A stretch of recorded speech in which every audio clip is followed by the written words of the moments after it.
Good morning, and welcome to Sunday Soul Day, weekly fuel for your mind, body, and soul.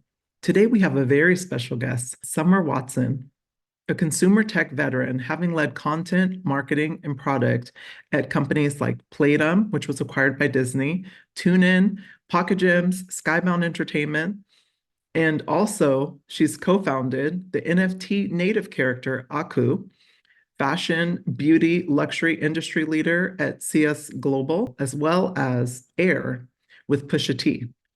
She is an active investor across multiple industries and a partner and president of Volume 1 Music with Sony Music. She is also a very dear friend to me, as well as the godmother to my two children, Huntley and Harlan. Welcome to Sunday Soul Day, Summer. Thank you for having me. Oh Great my to goodness. Are you spend. kidding? I'm like so excited for this interview. I could not wait to get you on. I purposely wanted to wait until we hit close to a year. I'm like, can't believe that it's been a year since I started this journey. So Congratulations. That's incredible. thank you. Thank you so much. I want to start off with your early life because you have a really interesting upbringing, growing up in an interracial household with Asian and Black heritage. What unique perspectives and values did your parents instill in you? And how have these influences like helped you in your personal and your professional life? I'm going to think in real time here and trust the process because my family is one of my favorite things to talk about. They definitely, like many of us, for better or for worse, they are a big part of forming who we are. I like to remind people that I'm 100% Black and 100% Chinese. I'm blessed to have grown up with both parents in the household. And I know how meaningful that is, and how much that really forms my, I think, appreciation for hard work, for commitment, for loyalty, for protecting and being protected. And on top of that, for them to be both such strong personalities as individuals, but also so strongly connected to their own families that they came up with, to communities around them, and really helping instill for me and really being able to be proud of both equally. I think I sometimes tell the story depending on who I'm talking to. When we do introductions, they're such a big part of me. Sometimes I'll go into their stories because I do think so much of them reflect in me. My dad is, he was born, before the civil rights movement. He grew up in the deep South, South Carolina, in a town that people who from South Carolina, if I tell them where he's from, they say, wow, that town is like still in 1960. And so my dad was born in 1943. And so you can imagine the things he saw and came up with. Very similar. We all have these stories, right? And he made his way out. He ended up going to fight in Vietnam. And he won't, I think, tell this version of the story because who knows what is true as things get passed down. But I am fairly certain that he has always been such a strong personality, and the rest of our family there not quite as strong, that they knew survival would mean getting him out of there for all of them, right? Like he doesn't back down from anybody.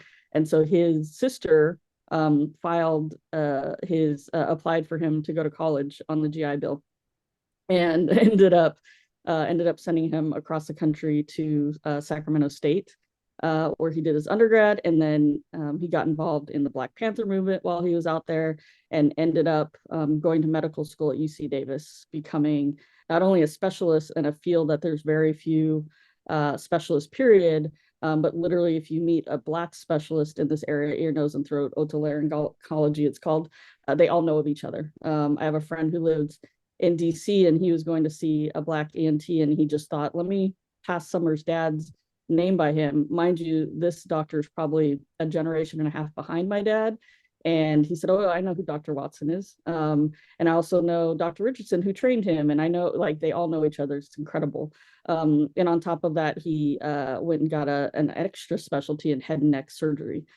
So my dad is pretty accomplished, coming from a really troubling time and place. And some of the early lessons I had were just him instilling in me that you have to take ownership of your own actions and not wait for anyone to give you anything, because they won't And, he had stories of just feeling, and, I believe it's reality that many times he had to outperform, 10x to get the same recognition in the schools that he was in. And he did that, and he ended up obviously building this life alongside with my mom that has afforded me all these opportunities. My mom is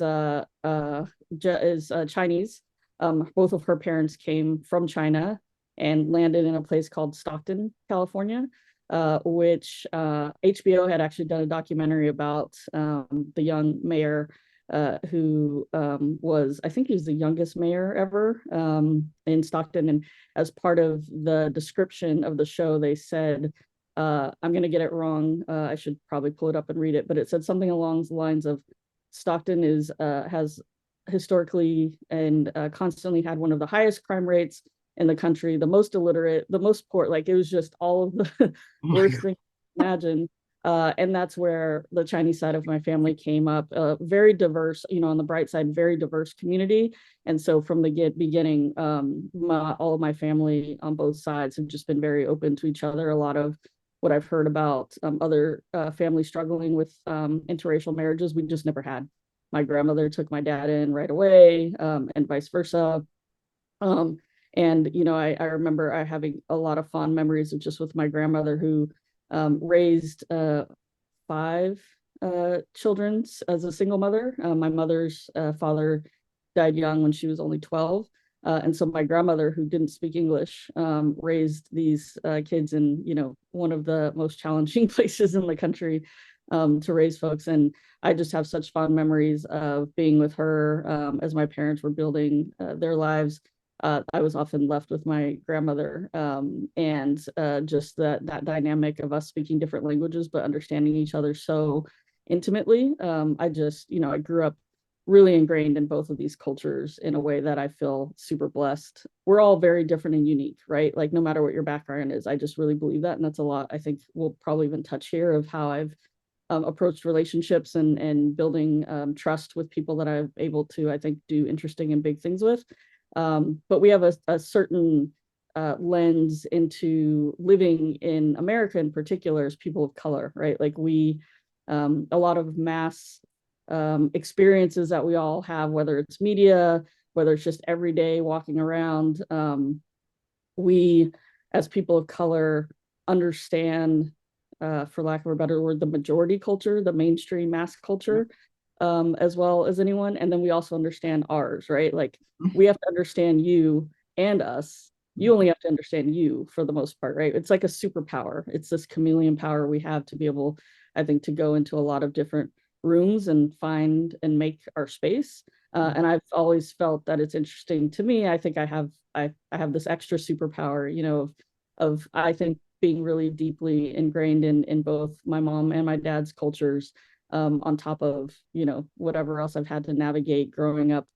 Yes, in an interracial household, but also for most of my life, a largely a white suburban neighborhood.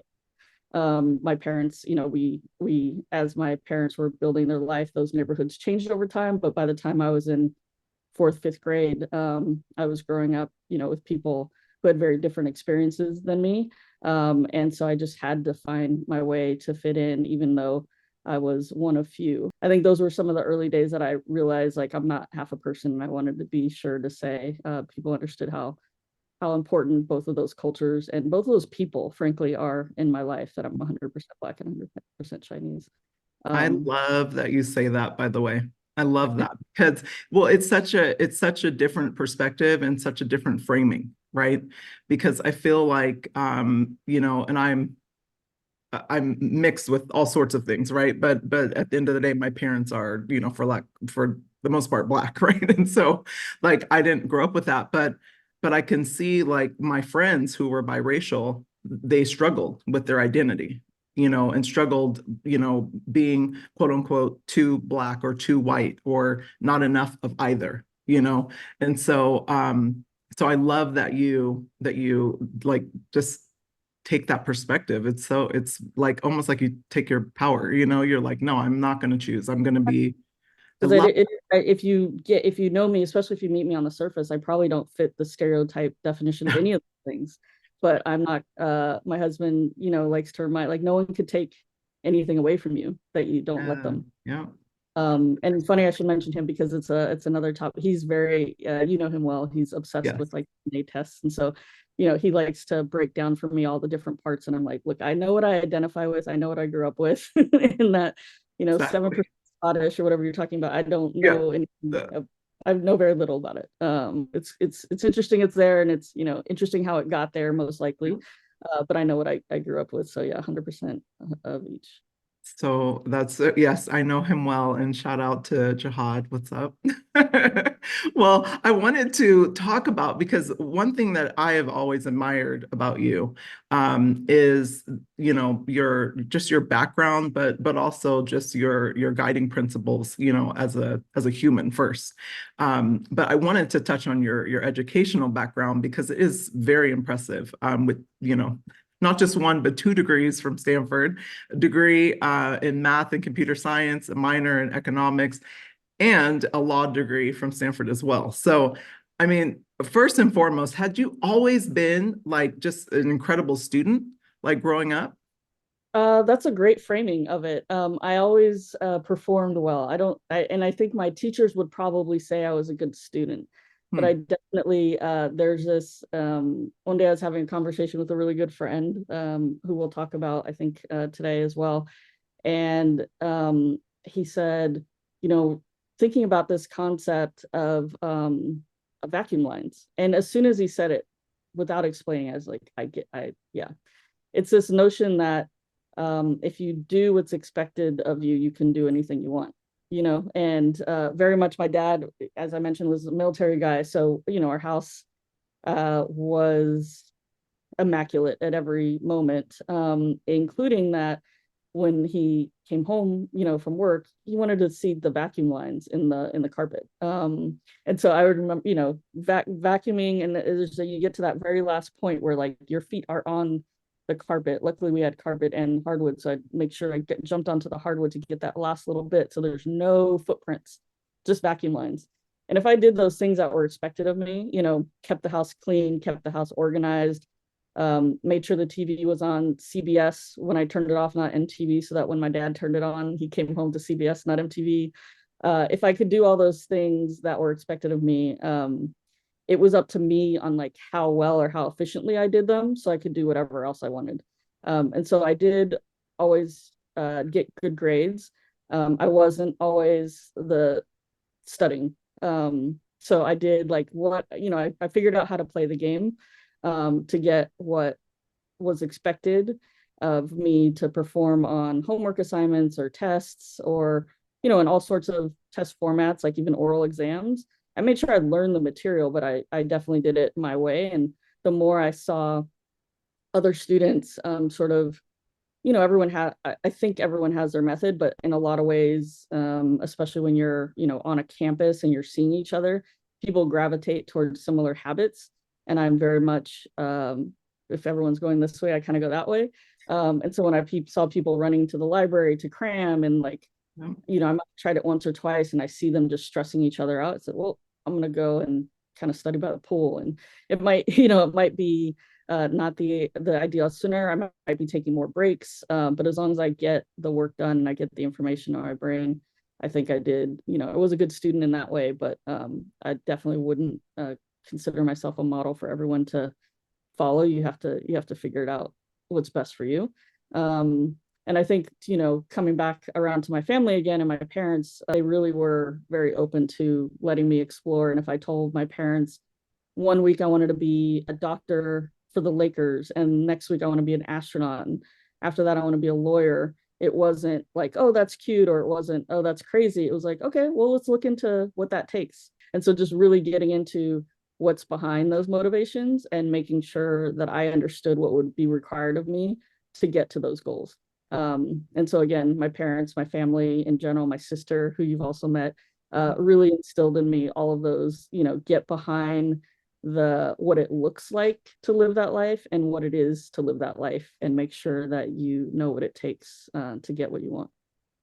Absolutely. That's such great advice. And I love that your parents, my parents were similar in that sense. The only thing that they did put pressure on us to do was pick a sport. There was no no two ways around that. But I'm grateful for that because a lot of the sports and the guiding principles translate really nicely in a lot of other areas of my life. So but I love that. I wanted to kind of switch gears a little bit because how do you go from being at Stanford, working on your degrees to then fashion and beauty industry, like co-founding CS Global, launching the Tom Ford brand. I mean, that's such a, first of all, significant achievement. How did you first transition from Stanford to that? Like, what give me a quick overview of your, kind of transition after school.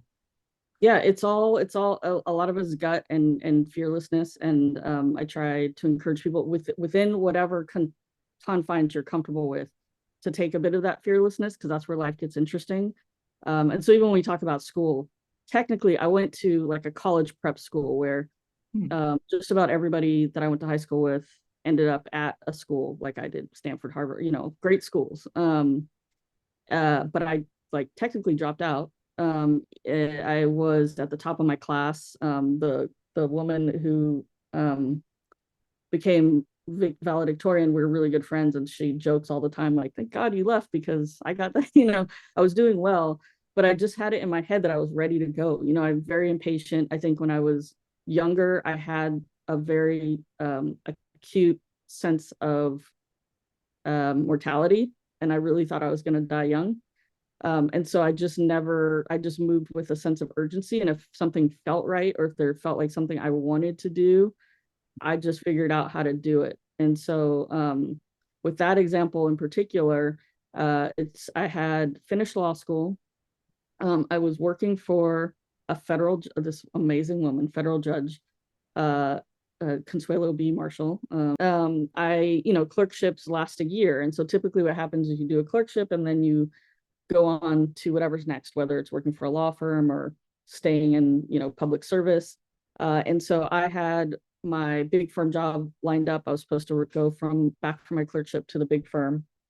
And I called my best friend from junior high school and I said, we're not getting any younger. Yeah. I said, we're not getting any younger. We always swore that we would be entrepreneurs. At the time, he was working for a production company that did runway show and events in the fashion industry. And, we kind of said to ourselves, if if if they could do it, maybe we could do it too. And so we just plotted over the course of a year to see what it would be to build a business like that. And we just took it step by step. We were like, what is it to form an LLC? See that on Twitter, but like it was a thing. What does that take? Let's figure out the steps. Okay, we got that done. What does it do? And just kind of step by step making things feel less intimidating until it got to the point of now we got to get a client, right? That's the real hard part. And we at the time, he was very good friends with Tom Ford's assistant, because his firm that he worked for was the agency of record for Gucci, and Tom was the creative director for Gucci. He had just departed with Gucci, and everyone was saying he's going to retire and be done. Obviously far from it. Or at least take some time to figure out what he would do next. But they were very, they weren't going to make a big splash about anything before he was ready. He's also a very surgical person. And so we just decided, let's make sure it's known to them that we want to work with them. And so maybe a little bit of an exaggeration, but basically every week call and say, hey, we would love to work with Tom. Anything he decides, we know we know he's about to release a book. We'll produce a book signing. We know that he does this Oscar party every year at his house. We'll do that, and we'll do it for free. We just want to prove ourselves. And they just kept sort of, he's taking his time. He's, nothing's coming up. And then eventually he called back and said, hey, he does have some stuff coming up. Let's start with the Oscar party. Obviously, you guys aren't doing it for free, but if you guys execute well, then we can, let you in on more plans. And that's how it started. It was just persistence. Wow. So he wasn't our first client in the business, but he was our major target. We just knew he would, be a game changer and someone we would learn so much from. And he is to this day one of the most brilliant, meticulous, brilliant, creative visionaries, inspirations I've ever had the honor to even come across, let alone work for. And so yeah, we just put our minds to it, kind of back to that, like, figure out what you want and dissect it, work towards what you want. Well, I see that pattern in you in all of your roles that you just accomplish. And it's amazing that, like, being so young, that you had that really just like that mindset to even, say, like, we're gonna just stay persistent and keep showing up, keep keep on the forefront of Tom Ford, like stay in his mind, keep trying to target him and then land him, and not just land him in a small way, like in a major way, and then continue to work with him. It's incredible. And I see, listening to you talk about it, it's like, and knowing your background that we're getting ready to get into, I can see, like, how surgical you've been in a lot of your roles. And so you've held a lot of leadership roles after that, and I'm sure there's an amazing journey up to that. But I'd love to get into your leadership roles, because a large part of our audience, works in, gaming, tech, some in entertainment as well. And you've done it all. So you've worked for, and held leadership roles at Playdom, Pocket Gym, TuneIn, where we met, Skybound Entertainment, and so much more, including Slang Worldwide, the cannabis company. Can you share just some key lessons that you've learned in kind of leading content, marketing, product teams, in all of these diverse and dynamic environments? Yeah, I think the keyword is teams, and we I think, I wasn't an athlete at anywhere near the level you were, but I was involved in sports early, and it did help me learn what it is to not only what it requires, but the joy that can come from team wins, and you can get to a certain point by yourself, which is pretty far for a lot of people. Some people obviously, um, I can't think of great examples right now. It's very hard to do anything completely by yourself, whether the team is supporting you behind the scenes or not. But you can certainly get further if you understand how to work with people and to find where your gaps can be filled by others and vice versa. And so for me, it's actually something I really enjoy. It's almost like a puzzle piece to get to know people and to get to know what they're strong at, and to be able to pull that out for the betterment of the whole team, but also to find where they wish they could be stronger or where they desire to be, and to try to help nurture that, so that whether it's on our journey or on their next journey, that they can, become even 10x of who they are, who they think they could be. And so for me, that's been the special sauce. Like, I put so much emphasis in who I work with, how we work together. I really, really try. And at this point in my career, I think I have almost the luxury of only working with people I trust. And the reality is, I only trust people who are capable. And I think, a lot of where you might find someone less capable than you hope is maybe just because they haven't had the opportunity to find where they're great, or could be great, And so I, like, some of my favorite teams I've built have been people who look a little unconventional on paper, who might not have been the obvious pick for the role. Or even a couple cases where we created a role around a person because we saw something so strong in them. And without naming names, there's just been TuneIn itself. There was like so many great examples of that. But I also think we were able to accomplish and do things that we might not have otherwise done, approaching things too conventionally, and sticking to, they must be from this school and they must be from, this background of this big company. at this point in my career, most people I work with, I have no idea if they even went to school, let alone what school they went to, Exactly. No, But but I love that about you, and how you built teams, and I had the pleasure of, working with you. So I got to see that firsthand and also learn from you, as well as, and I really do. I tell people all the time, TuneIn was a very special place for a lot of reasons. And I felt like, we had, I mean, looking at the plethora of people we had come through those doors, it was so colorful in so many ways, like there was no it didn't make sense in a lot of ways, like if sometimes I go into other organizations or have worked at other organizations, and it's like everyone's like a copy, you know? And I think that's such a disservice, like even the way that I recruit, like I refuse to even look at schools. Like I don't recruit that way. I want to understand the whole person, And so I love that, like you being in those positions, really allowed for people that wouldn't necessarily get the job, like even just have an opportunity to interview for the job, because a lot of times they would get passed on. So it says a lot about you, and I know this firsthand. So Well, I think it's also, luckily, it's the world we're in now. I think this yeah, thank God. generation is very much thinking about the whole person and less about labels and we spent this whole first half thinking about how I identify, which is important to me. But at the same time, I love how this next generation is just taking people as they come and really trying to think of them as a whole person, Yeah. whether it's the classic categories of race, gender, ethnicity, nationality, or just you have you check off the same box as everybody else, but you grew up, you have this certain view of the world, and I want to understand it. I think it's really interesting moving from, frankly, basically moving from demographics to psychographics. Mhm.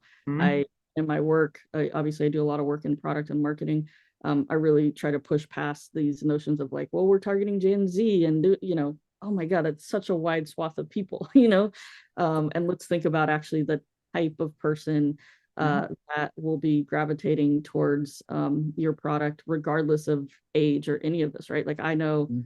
people that are older that are just as interesting and maybe interested in certain products that people think are for younger people, and vice versa, and really getting to the heart of people will help you, I think, build, if you're in this business, a similar business, build better products and speak about those products to people in ways that'll resonate that much more deeper. It's so true. And I see that, working in tech a lot. I think a lot of times people forget that their customer is very diverse, and in order to serve a diverse, kind of community, it's important that your company is diverse as well, because then you get all those different perspectives, and it's really like the way that I recruit, like I don't just look for cultural fit. I look for a cultural addition, like who's going to add to the culture, what secret sauce are they going to bring? What's their superpower?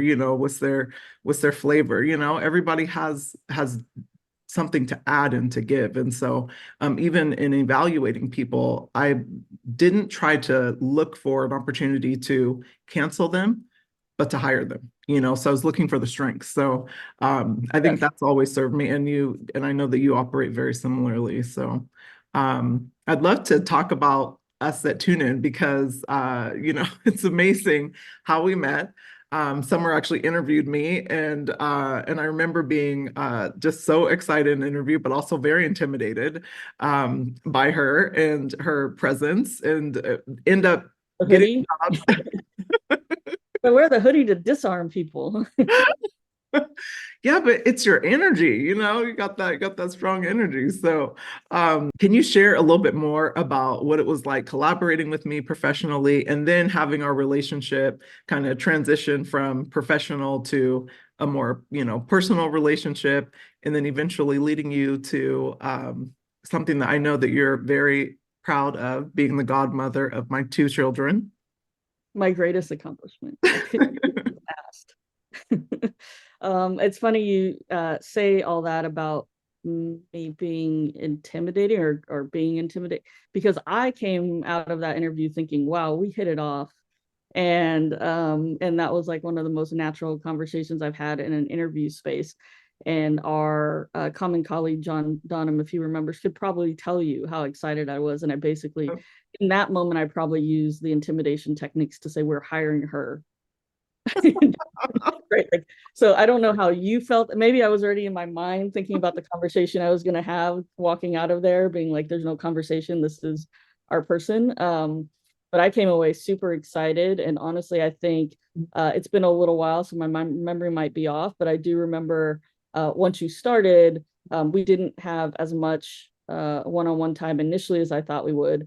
And I just chalked it up to, this is a performer. She's like coming in and she's gonna prove herself, and I'm gonna stay out of her way while she does that. Because I also, I do have a big there are some signals for me that will set off, and like someone who is an athlete at a high level is one of them. Just the discipline, the organization, the commitment, the team ethic, teamwork ethics, all of that are just like, again, you are in the position to prove me wrong, right? Because I'm already at yes. Like I'm already at, I see what it took for you to get here.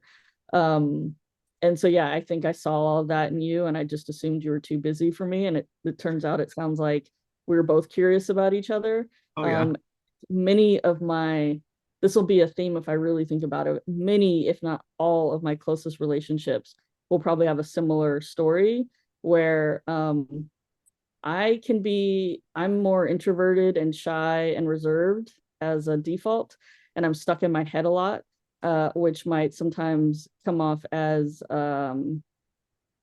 less open than I intend. I'm literally just like, so my husband, he's known me since I was, I think 20, 21 at this point.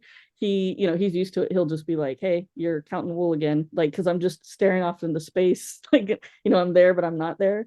And so if I really think about it, most of my closest relationships were people who were doing that. They're like, hey, like we can know each other here. And so I think, you were the one who made the first move, and never turned back. I don't think it, and it, again, as I'm telling you, I was already very curious about you. And I think I just like, I let things come to me as they come, but I also, when I'm focused, I'm focused. So when I'm at work, I'm at work, right? So that's probably some of what you got, but I definitely was curious. And then once you open the door, it's like big hugs all around. I think you I probably know. Well, it's funny. I'll tell a quick story, but Summer and I was finally had the opportunity to recruit for her team, and I remember she had a call, and we both pulled up at the same time, and she hopped out, and she's like, "I'm gonna get to my call. I'm gonna get to my call,"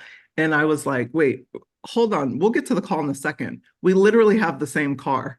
And so when we looked, it was the same color, same interior, same everything. Like it was amazing to me. And I was like, it was like we're twinning. I was like, okay, now it's official. We have to be friends, you know? It's like, and I was already, wanting to be your friend, but I was like, yeah, this is it right here. So we ended up going to coffee that day, and then we haven't separated since. So I mean, um we were physically in the same place more often, but yeah.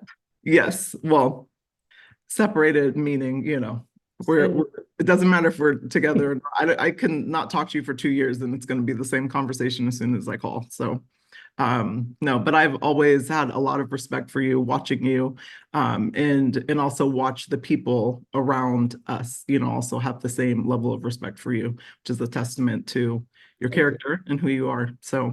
Um, so yeah, well, I'm gonna, switch gears again because I'm gonna go to another one of your favorite people, who I know that it's just amazing because that you guys are now friends. Because one thing that I don't think maybe a lot of people know about Summer is she's huge into music, like her husband did music. And so I won't take away from that, but tell us a little bit about that. And then also meeting Pusha T and building Air with him. Yeah, music has been a constant from early on. I learned to play myself, violin, piano, just loved it. Got into hip hop really early, probably mostly through my sister. We ended up having very different tastes, but she definitely introduced me. And I definitely stole all of her records eventually. And then even all through college, I was a college radio DJ on campus. I did shows like DJing and also organizing shows in the wider Bay Area community. And while I was going to school in Palo Alto, I would drive an hour plus to Oakland, working at this independent record label that put out records from people like Dilated Peoples and Defari and Little Brother. It was an incredible time, and I love music. When we were at TuneIn, that's actually partly how I came to TuneIn. I was working at Playdom right before that. At one point during TuneIn, we were doing a project to launch a new product, and some folks from the product team came and said, "Hey, we want to do a campaign. We're going to have a lot of shots of artists, musicians in their natural space."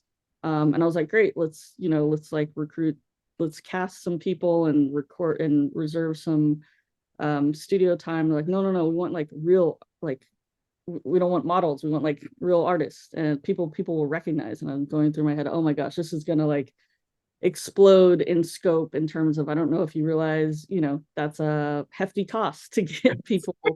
You can't just put famous people's names on your product, and say you're welcome to be associated with us because we have a lot of users. But that was definitely the vibe. So I said, hey, I'm never back down from a challenge. Let me do my best and go network. And so I tapped into my network, took a couple trips. One, I was in Miami during Ultra Music Festival, which is an EDM festival. And so, I knew for sure that would be a better group to target, right? Like DJs, electronic music DJs. I had some really great contacts there. So I just spent that whole time capturing some really incredible content with a bunch of DJs. Fetty Legrand was amazing, for example. And then we also, met a few other artists along the way. It was a wide variety of people that we ended up from Mariah Carey because it was crazy. A friend who was two friends actually. One was a recording engineer for a producer that Pusha T was working with in Miami at the time, and another was his manager, that engineer's manager, and an A&R who had also connected us with a bunch of the other artists and DJs that we'd worked with that week. And they said, you should really make it into one of those sessions and get some time and content with that producer and with Pusha T. And I was like, I think we've got enough. I'm so tired. I just want to go home. They're like, no, it'll be great. Like, I promise you, it's going to be some of the best content. And then I started looking up and I'm like, oh, wow, he's really photogenic. Like, this could be great. And they said, and by the way, he has a really interesting idea for an app he wants to make. And I was like, okay, definitely not going. Like, I'm not, that's not my thing. No, I didn't know anything about him. So I'm like, app for a rapper, I don't even want to have that conversation and have to be like dishonest or pretend. I'm really bad at pretending, as and pretend that both of us, yeah. Like, I just want to be real, and I don't want to be pretending to do this and just to get content from them. It doesn't feel fair. And the guy's like, no, trust me. He is, this engineer obviously had worked with everybody, right? He's working with the best of the crazy people. So he's like, I've met everybody, right? I've worked with this is one of the best humans. And I'm telling you, I think it's actually a good idea. I don't know anything about technology, but to me, as just a layman, it seems like a good idea. And I just know he's a good guy, and he doesn't mess around with silly stuff and silly ideas. So please just let's get it together. And I say all this, like, for some reason, these two in the middle were focused on bringing us. It's not like Push was over there like, I got to meet this. He could get anyone to build an app. So this was probably both of us being like, okay. And so we finally put it together. It's at his performance. He's performing at Ultra. He's the first rapper to ever perform at this EDM festival, which is just a moment, when we pull up. And right away, we meet them as they're getting out of their car, so warm, so like honed in and just, good energy. And so we start filming, and the whole team are very considerate of us filming.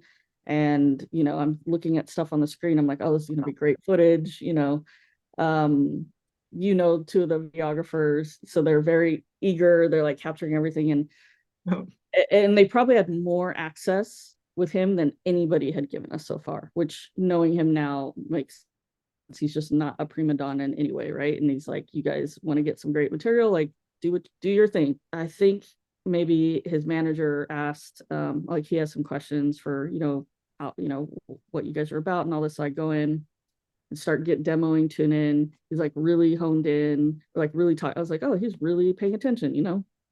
Um, and meanwhile, of course, the guys keep filming.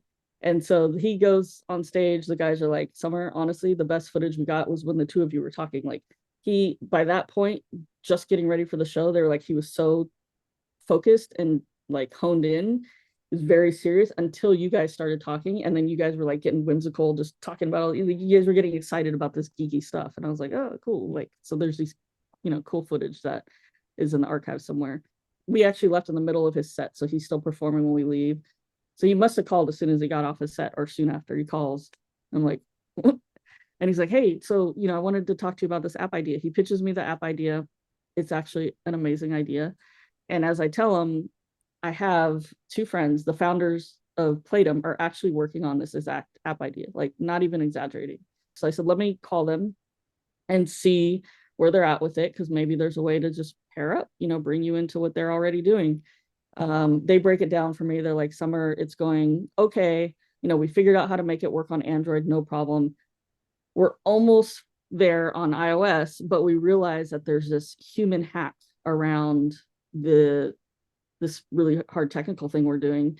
And we were actually not sure that it's worth taking it any further, since people will figure this out and just, work around it. And so I called him and I said, especially with your public stature, I wouldn't feel right putting you in a situation where people might like do this and then make a joke out of it, that they hacked around this technical solution. And I said, literally, there's no amount of money in the world that you can get for me to build this. It's just not a good look for you and a not good use of our time.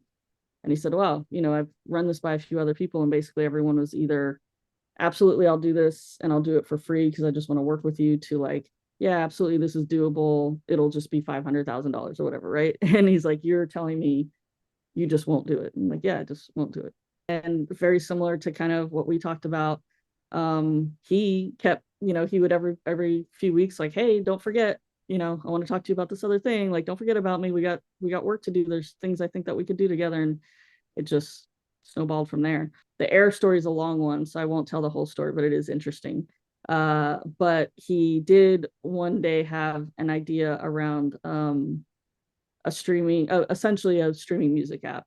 And again, I told him, this isn't something that I think is I don't think I want to take this on, and I don't think you should take it on, and here's why. And it was, a lot of just, it was music streaming is a tough business, not because of the technology, but because of the licenses and crowded space. And there's a couple nuances that were interesting, but not quite enough. And I just kind of broke it down. And he said, oh, okay, I get it. And this was at this point we'd already done some investments together and done some other business together, so we knew each other pretty well. But I could hear the dejection in his voice, and he said, I'm gonna go in. I'm gonna be in the studio like pretty closed off for the next week or whatever, but I'll call you next week. And I was just like, oh man, he sounded so down. So I call up this amazing designer that you and I both know, Max, from TuneIn, Max Bat from TuneIn. And I said, hey, do you want to do like a fun weekend project? Because Push had this idea that's like almost there, but I actually, after he said it, I have a couple more riffs on it that could be interesting and that I think could make it work from even a licensing perspective. And Max was like, bet. So we, in a weekend, developed this prototype. And when Push reemerged, I actually couldn't wait for him to call. So like, I think he was supposed to be done on Friday, and on Thursday, I was just like, I can't wait. So I sent him this prototype, and it was, honestly, it's so dope. It's not even what the final app looked like, but it was so dope. He stepped out of the studio. He's like, I just left, name of big producer, because this is amazing. Like, can we please talk about this? and that's just where it started. Amazing. Now So tell the audience what Air app is, just for people who aren't as familiar. yeah, so it started as a way for people to bet on music. They're like put stakes on their taste in music, and to do that largely through blockchain and crypto technologies. We at the time it was like a crazy phase for crypto, so for a bunch of reasons we decided let's try and do this off chain first, meaning just as a regular app without crypto. And so we did it with just as a regular mobile app with a digital currency like you would see in any game, and started beta testing it. A few people got eyes on it, and so we ended up actually pivoting a bit and doing it as a white label solution for other people, including Hot 97. And we were able to grow a really interesting app with them, web-based, and pulled back our own app. So it's essentially putting your money where your mouth is, and making it a scenario where you can, in a feed, decide if you think a song is gonna take off. You put stakes on it, and then there's like a reward pool for both the fans who have voted, curators, and for the artist. And so one of the funner ones that I loved is one of the artists who got voted up in our app with Hot 97 was able to perform at Summer Jam, and we also surprised him in his rehearsals. Had Push come in and sit down with him and just do a mentorship session around his music and his performance. And it's just like those are the moments I dream of, is giving the next, and that's why we called it Air. It's like we can't necessarily answer every DM we get about everyone who wants their music heard or released, but can we build some sort of system where we can take some of our network, some of our learning, some of the mistakes we've made in our and sort of crown the next Pusha T's, So yeah, that's what it is. Oh my gosh. Okay. First of all, like the journey is incredible, and how it all started, just you doing one thing, but then also, I think it really is like your ability to network and put yourself in position and just show up authentically as yourself. And I think it really resonates with a lot of people, even people like Pusha T, who it's amazing. Shout out to Pusha T. Um, So yeah. talented. Such a Well, I wanted to talk about your ability to network and just build community around you, just really extraordinary. You mentioned Max, who is just he's such an incredible designer, and so many others that you mentioned, but just talented individuals from diverse backgrounds. It's remarkable how you've been able to just build this massive network in so many different locations, because I mean you have a network that is all over the world. And I feel like if I call you and I'm like, hey, do you know so and so, and you're like, oh yeah, it's like I feel like you're like my dad in that sense. You guys have like really great networks. Can you share, like, for people who maybe aren't as great at building a network or maybe a little bit more shy, can you share like any strategies around like just building these connections and kind of fostering just really supportive and dynamic environments, like, that you've done over the years? I'll do my best to keep it short. This is actually a thing I've done a class for with some folks because it's a topic I love. But Amazing. one I would say is the hardest, is just do something. Ideally do something great, but just do something, right? Like the act of networking itself to me is not the best use of time. And frankly, sometimes it just leads to awkward encounters, right? Like you have to be bringing something to the table. And so if you just do something, I promise you the network will come. If you do something great, the network will really come, but like crazy. But if you do something, people see it. Even with Air, before we had accomplished anything and just announced the concept, like the amount of inbound I got of people who resonated with the message, people who even understood the crypto component, even though we weren't talking about crypto yet, but people who could read between the lines. There's relationships I have, really tight relationships I have just from people seeing and thinking it was a cool app. And it had nothing to do, like the two I'm thinking of right now have never even met Pusha T. So it wasn't even about him. It was just about, oh, this product looks dope. Can we talk and figure out if there's a way for us to build together? So first and foremost that. Second, I would say is what we touched on earlier, which is like really just being open to the whole person. Mhm. Don't approach things with what can I get out of this? What can they do for me?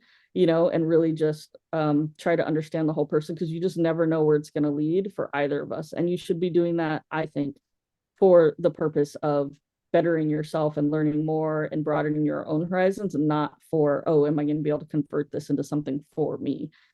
Real relationships are not transactional. There's there's people that I would be willing to do anything for who've never asked me for anything, right? And I'm staring at one of them right now. And I think that, like, the moment that you did need that you would, like, it would just happen. And so I think not making relationships transactional is probably the most important thing just in life, even outside of business, right? Um, and then third, relatedly, I would say, think of that value exchange. So a lot of people think of, oh, if I only could get this in front of so and so, it would change my life. Like, honestly, it probably wouldn't. The biggest name in the world cannot make you happen. They might be able to get you like a blip of attention, but what are you going to do with it? Do you have something to back it up with? Because people's attention moves faster than ever. I'm a partner in a music company, and one of my favorite things about the artists that we have been building with is they have incredible catalogs. And so they're already successful. But if some other crazy moment comes that could be life-changing, they'll be ready. People who might hear about them for a second will Google them and find dozens of songs to get into. Like, are you ready for the moment that you're asking for? But even more importantly, like I said earlier, you have to make things happen for yourself. And so I try to reinforce to people that my strongest networking relationship building really has been with peers, not with like, who's this person who's already ahead of me who can magically change my life. They can't. We see it in marketing. Like, how rare is it for even in companies, people thinking, oh, if I can just get this celebrity to tweet about my company. Really? It's Yes. probably going to be a moment, right? Like, you need a full strategy of like Yeah, multiple. you'll get the energy in that moment, but then what? So, What, right? It yeah. takes, like, what's the magic number? 6 points of touch points for someone to hear about your product or Mhm. brand, or they do something. So save that one big moment for maybe the fifth or sixth moment, right? Like, build that, and think about this for your own brand. Build that organic connection before something artificial. And so instead of dreaming about, would you have dinner with Jay-Z or take 100K? Like, are you kidding me? He told you to take the 100K, right?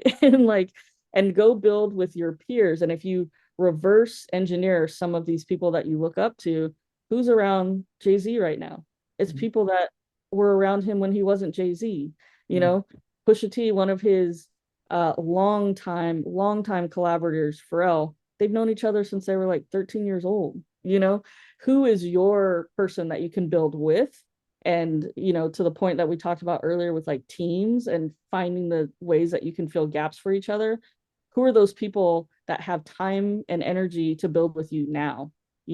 Because you can only get so much from a mentorship meeting, for Yes. 30, as opposed to a person who's willing to, like, and able, I mean, maybe the other people are willing, but who's able to sit down and grind it with you to build something great. I think a lot of people sometimes think of networking as like, how do I put people in my world who could help me? If Mhm. anything, you think about it, how can you put people in the world that you can help? Because then you'll, like, that's when some real amazing stuff happens. Exactly. Exactly. That is exactly. And it's interesting because I always approach my network like that. I mean, I have a hard time even asking for stuff. So Even like then, like even today, so but it's something I'm constantly working on. But I think I learned that from, my dad, because he was very much like, how can I help outside folks, like in I think he never really always like felt very comfortable in his position, as a celebrity, as a person who has accomplished so many things. Like, even though he had earned it, I think because he has such humble beginnings, he always was looking to like give and help, others. So I in the always most saw that growing up. even in the most cynical transactional view of that, like, as a rational person, you helping someone else get to where they want to go, like, guess what happens? Now you're surrounded by winners, and now you're like helping each other, Like, as opposed to like, hey, magically pull help me pull to me where up. Yeah. you get to where take as much ownership for your life as you can. You'll feel better about, and you also will waste a lot less time waiting for something magic to happen. 100%. Thank you so much for tuning in. I hope that you enjoyed this episode as much as I did. Be sure to tune in next week for part 2 with Summer Watson. And I wanted to say a happy Father's Day to our fathers and all of the fathers in our lives and all of the viewers who happen to be fathers. Have a blessed Sunday.